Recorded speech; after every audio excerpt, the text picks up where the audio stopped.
भारत में शोधकर्ताओं ने एक नई महामारी फैलने की चेतावनी दी है।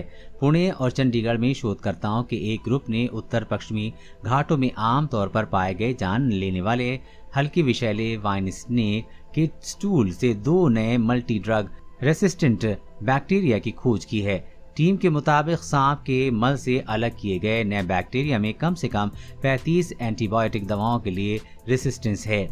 शोधकर्ता ने यह भी कहा है कि ये भविष्य में संक्रामक रोग फैला सकते हैं, इसलिए कुछ एंटीबायोटिक दवाएं बनाने के लिए इस दिशा में रिसर्च करनी चाहिए। इस रिसर्च को भी Shiv Chhatrapati college Junnar, national microbial resource centre Pune के राष्ट्रीय कोशिका विज्ञान केंद्र, सूक्ष्म जीव प्रकार कल्चर संग्रह और CSI के institute of microbial technology Chandigarh के रिसर्चर ने पूरा किया है। ये रिसर्च स्प्रिंगर नेचर पत्रिका में प्रकाशित हुई है।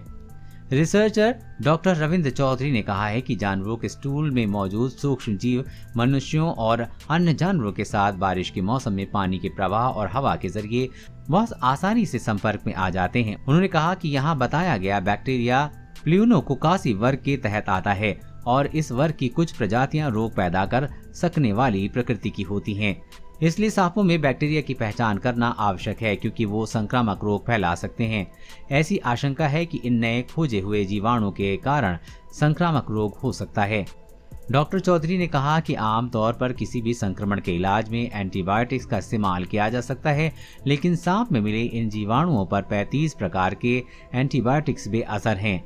उन्होंने दावा किया है कि हाल में ऐसा देखा गया है कि चीनी करेत सांप और चीनी कोबरा कोरोना वायरस का मूल स्रोत हो सकते हैं, जिससे घातक संक्रामक सांस संबंधी बीमारी का प्रकोप फैला। जब रिसर्चर ने 2019 नोवल कोरोना वायरस के सीक्वेंस का बायो इन्फॉर्मेटिक विश्लेषण किया तो पाया कि ये कोरोना वायरस हो सकता है जो सांपों से आया हो।